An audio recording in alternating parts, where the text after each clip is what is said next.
Frères, le service qui revient à notre grand prêtre se distingue d'autant plus que lui est médiateur d'une alliance meilleure, reposant sur des meilleures promesses.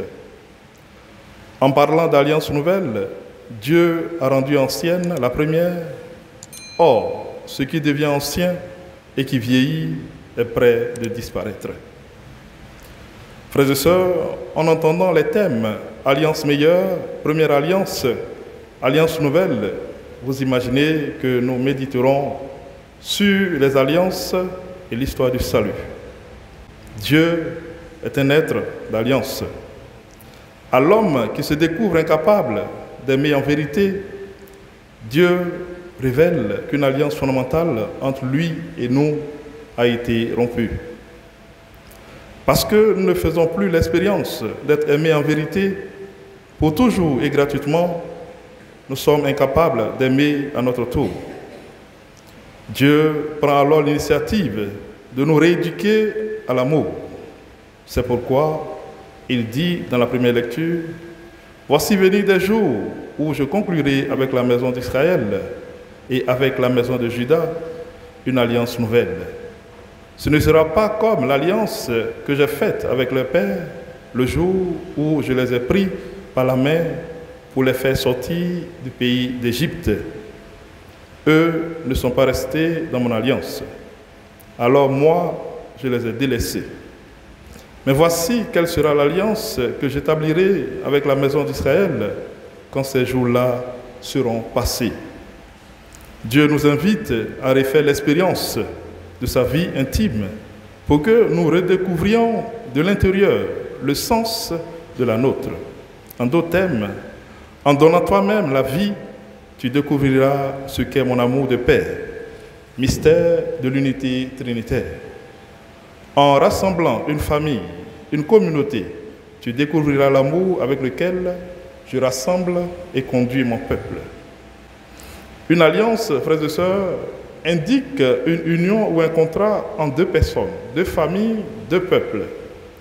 C'est une promesse de fidélité, un traité pour les générations à venir.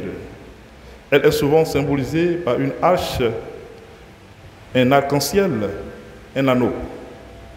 Faire alliance, c'est proposer, après rupture, de faire ensemble la même expérience pour se redécouvrir. Cela suppose une fidélité dans le respect de certaines conditions révélées par Dieu. En ce sens, la communication apparaît comme un élément essentiel. Elle se fait d'abord parole, elle s'approfondit par l'exemple donné, elle s'inscrit dans la durée par l'alliance et s'achève dans le sacrifice. Dans l'Ancienne Alliance, Dieu communique son alliance en choisissant les prophètes, le peuple Israël, Jérusalem et son temple. C'est en ce sens que saint Marc nous dit dans l'évangile de cette messe que Jésus appela ceux qu'il voulait qu'ils soient avec lui pour les envoyer proclamer la bonne nouvelle avec le pouvoir d'expulser les démons. Dans l'histoire du salut, et parlant d'ancienne alliance, il y a eu plusieurs alliances. L'alliance dans la chair, j'y reviendrai. L'alliance de la vie dans la communauté avec Noé. L'arche est le lieu où l'alliance peut être vécue en face de la violence. Lorsque la vie elle-même est menacée, elle a pour fonction de sauvegarder la vie.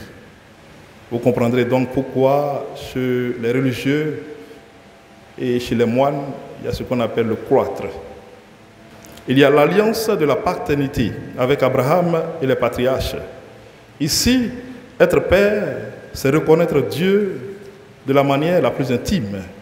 Pour avoir des enfants, il faut prendre le risque de quitter ses parents, sa terre, ses sécurités, son confort.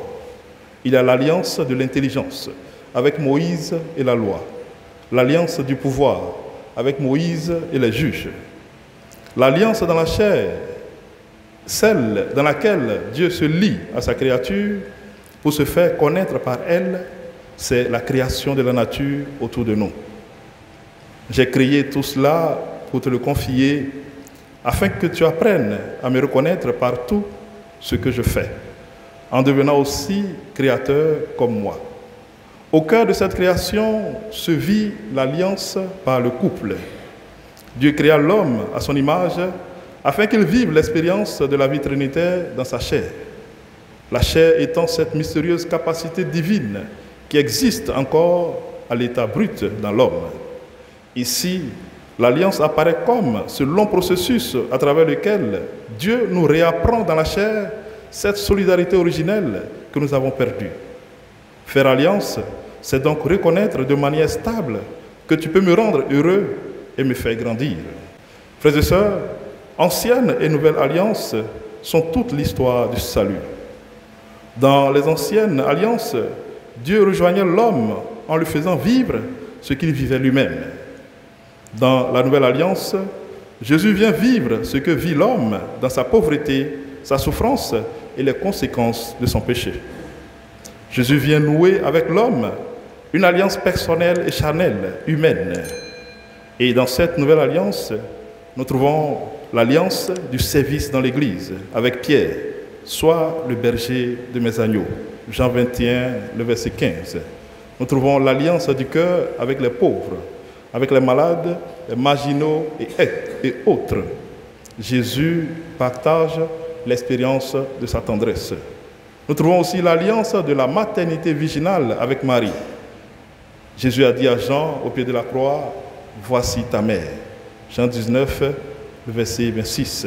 Et nous trouvons enfin l'Eucharistie. Cette alliance reprend celle de la création et du couple. L'Eucharistie est le fruit de l'arbre de la croix que tous les hommes sont appelés à manger. Celui qui mange la chair et boit le sang du Christ vivra de sa vie. La condition de cette alliance, c'est de revêtir l'habit nuptial pour fêter l'amour fou de Dieu. Frères et sœurs, à travers toute l'histoire du salut, la démarche de Dieu reste constante. Risquer une alliance avec l'homme dans les dimensions fondamentales de son existence pour se révéler à lui. Lui réapprendre ainsi à faire alliance, lui rendre la capacité de rendre heureux ceux qu'il aime. C'est pourquoi il dit dans la première lecture, dans la nouvelle alliance, ils n'auront plus à instruire chacun son concitoyen, ni chacun son frère, en disant « Apprends à connaître le Seigneur, car tous me connaîtront, des plus petits jusqu'aux plus grands, je serai indulgent pour leurs fautes, je ne me rappellerai plus leurs péchés. »